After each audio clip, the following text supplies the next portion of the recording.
Okay, YouTube, it's Friday evening, July 10th, and as usual, everything's wet. It rains nearly every day here, too.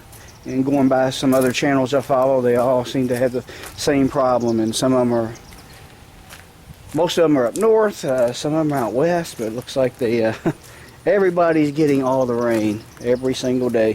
And it makes it hard to get anything done. But we got all our parts in, and here's the new water pump. So we're going to try to get this together tonight. I'm probably just going to go ahead and get the water pump on before I do any more filming. And I ordered some other stuff. Do a little bit of videoing of that. And we got our stainless steel Allen bolts to take care of that little, that one bottom bolt problem that you remember I had getting, I think it was this bolt right here. So that I can just put an Allen wrench on this. Actually, I'll have a little Allen wrench stuck in a socket. Maybe I'll show you that. For those of you who don't already know about that little trick, most of you probably do. And these bolts are longer than needed. I'll probably go ahead and cut them because that's all the hardware store did. All the hardware store had was either too short or these. So I got these. So I'm going to get these cut off, clean off my gasket surface, and get that on. And then, once we get it fired up and running, making sure everything's okay, we got a spin-on oil filter adapter kit, something I've been wanting to do for quite a while.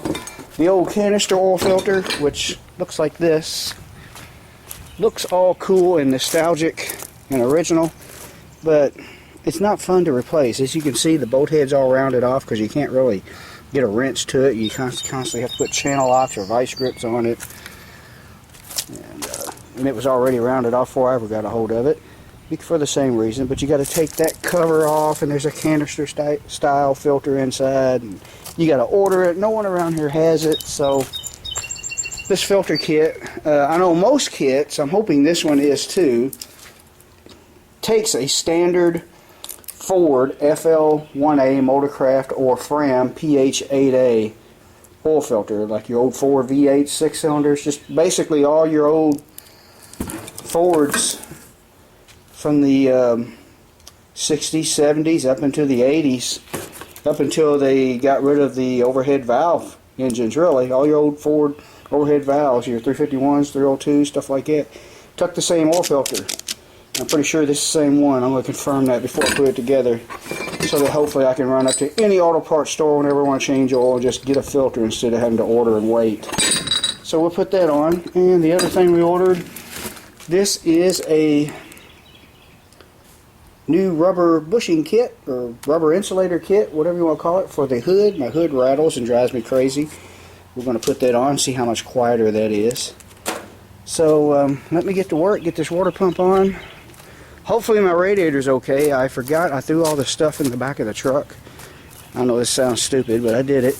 And I decided to take the truck down the road yesterday and forgot the radiator was leaning around here. The first corner I took, it rolled over. I can't see any damage. Hopefully it didn't tear anything up and it doesn't leak. Radiators aren't super expensive for those tractors, and you can order them. But I just don't want to spend the money on one when I had a good radiator just because I did something stupid. So we'll put it together and see if it don't leak. Hopefully it won't. I'm pretty sure since it's off a tractor that's old, it's pretty tough and it's going to take a lot to damage it. It doesn't look like anything dug into the actual fins, which is the only fragile part. Alright, let's quit talking and get to working. Hey look, the sun decided to bless us with its presence, which it always does right before dark. Anyway, just being sarcastic there. One quick little tip. These right here were loose. I went ahead and tightened them. I think I'm going to go ahead and take it off and permatex that gasket too. Plus I got to find my other gasket, which I know come with it, but I'm not sure where it's at. Hang on.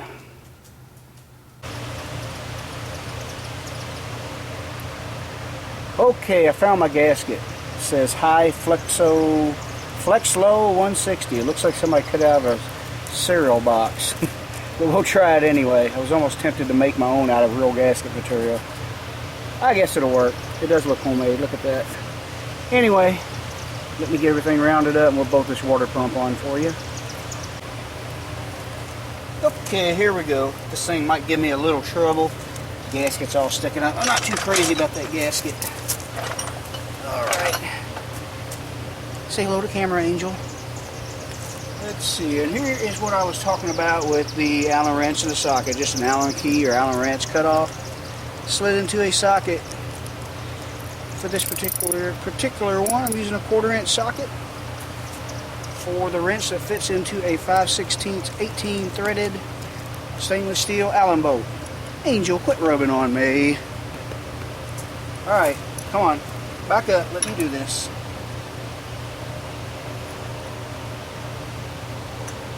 Oh, let's see if I can do this without the gasket falling off.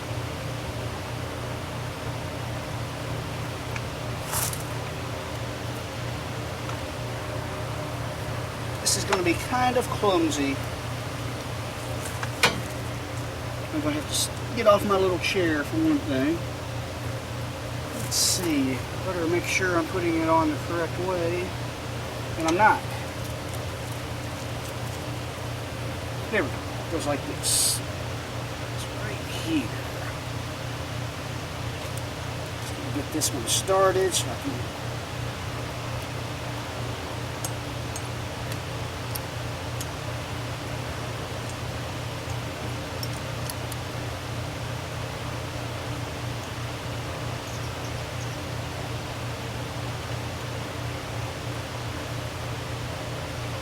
Not sure how far that's in or how good it's in.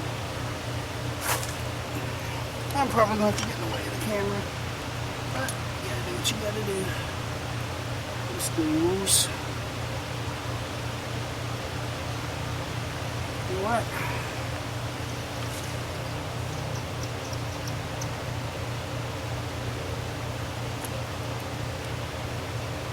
Okay, that's where it goes. It goes way up here.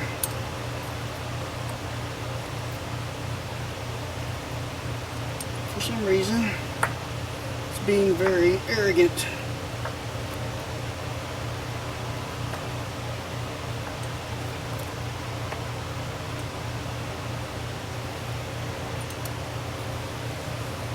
Hang on. Okay, I'm back. Got a little aggravated and I don't have my censorship beeper hooked up. So, actually I don't have a censorship beeper. But what was going on was I cut one of my bolts too short and I could not get the thread started, so I decided to use one of my old bolts in an area that is not hard to get to with the regular socket, and I'm using the 2 Allen bolts that I did not cut too short. Probably would not have hurt to have left them long. I think they would have been plenty long. The original bolts were probably a little bit on the short side. But it's all going to work out okay. As long as we got a water pump on it that is quiet and doesn't leak, I'll be happy. And if I ever have to remove it, at least I can get to this bottom bolt, which gave me the trouble, if you remember from the last video.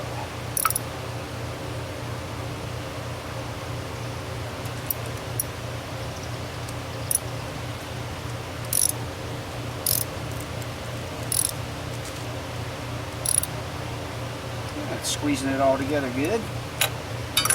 I'm glad I decided to check them plate screws. Like I said, they were loose. They had 2 gaskets in it. I don't want to get too tight and strip something out. That would really make me cuss, is what it would do. Try not to do it on my videos, but sometimes it happens. Okay, I'm going to call that tight enough. Sometimes I get a little paranoid about stuff coming loose or leaking, and then I tend to over-tighten it. That's plenty tight for those little boats. We have lock washers on them, so everything should be okay. And one more thing, I'm not sure if this fits on here. Remember the snet ring I removed from the old one? This seems to be a press-on type too, and I don't see a snet ring in there. I'm not even sure if there's a groove in there. I'm going to see if it'll go in there. Just something any of you guys who are putting a water pump on this same tractor might want to look for. Be aware of that there is no snet ring on this. It's pressed on. Maybe it won't go anywhere, but See, it's not, and that is also not very easy to put on because it's so deep in there. That, let me get some needle nose.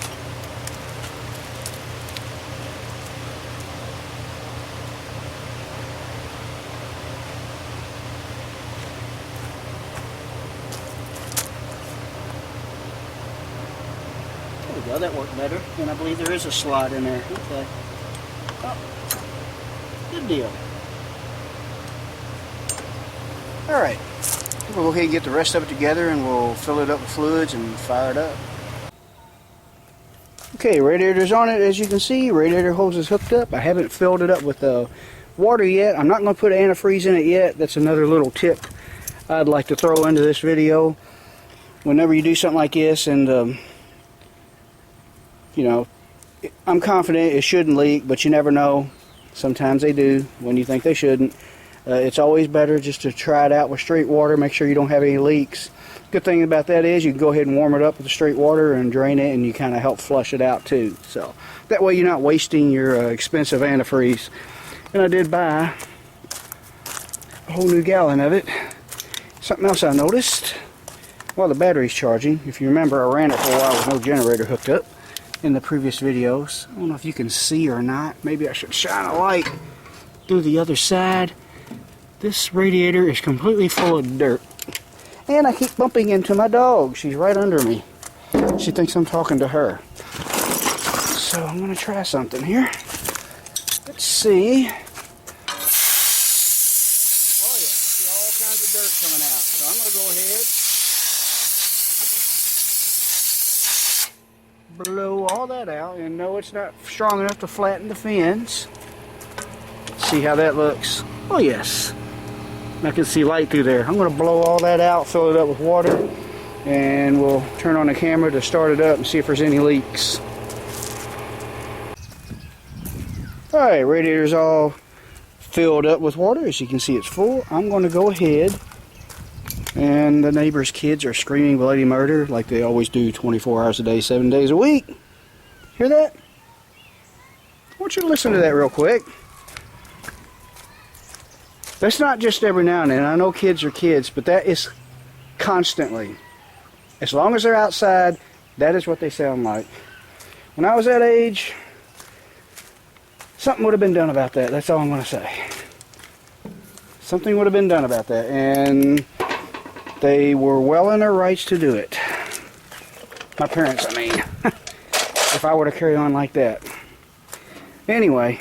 Can't do that nowadays. Anyway, we're getting off subject. I don't want to start a big debate. Anyway, we're going to go ahead and start it up with the radiator cap off. I better not leave that on top of the tank. It could fall off. And battery is charged. Key is not in the ignition. Storm cloud moving over, so everything's normal. Let's see, I got my keys. Can you see that? It's dark. Got my keys up here.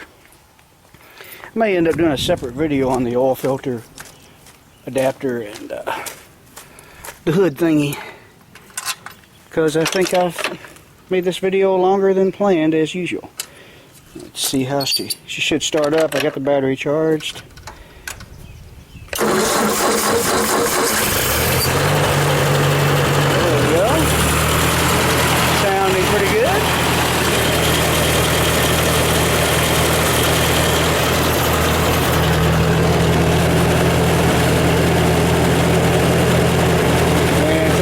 I don't hear that vibration. Looks like my radiator's on crooked.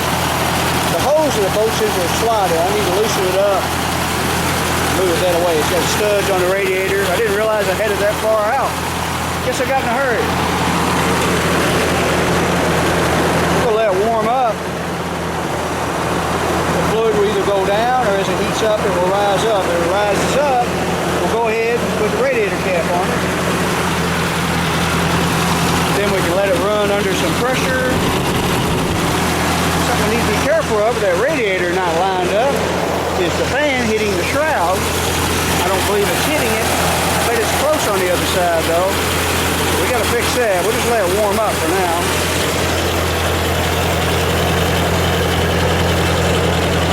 Let it get up to temperature. Some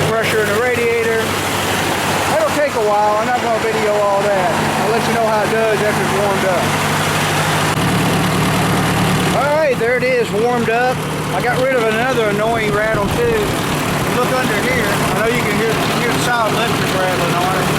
There's another noise I cannot find, but I just have to live with it. I think it might be just the solid electric and it probably need adjustment. But I had a very annoying vibration with the gas tank, fuel tank. See, I don't know if you can see in the dark or not. Let me get my light. Hello, Angel. She thinks I'm talking to her.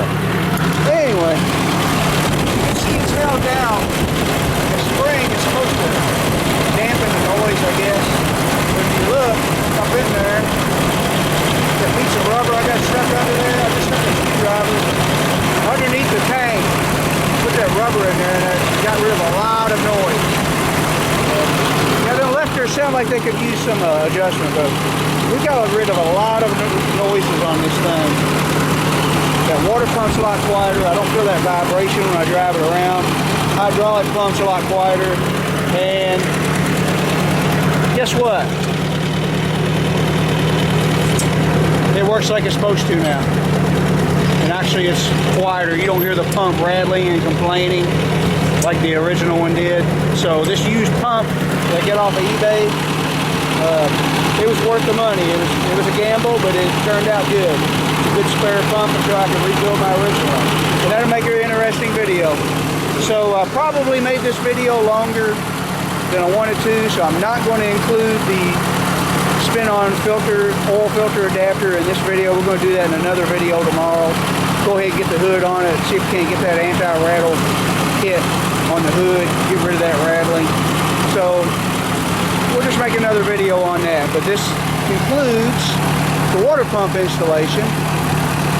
And like I said, we're getting rid of some annoying noises, and hopefully this tractor will be ready to use for another 5 years. I've gone for 5 years without doing anything to it, doing nothing but changing the oil and cutting this field and these fields here with it. I don't rake it, bale it, or anything like that. I just keep them mowed. All right, thanks for watching. Thanks for subscribing, and I appreciate the thumbs up. Just appreciate everything. Stay tuned for more.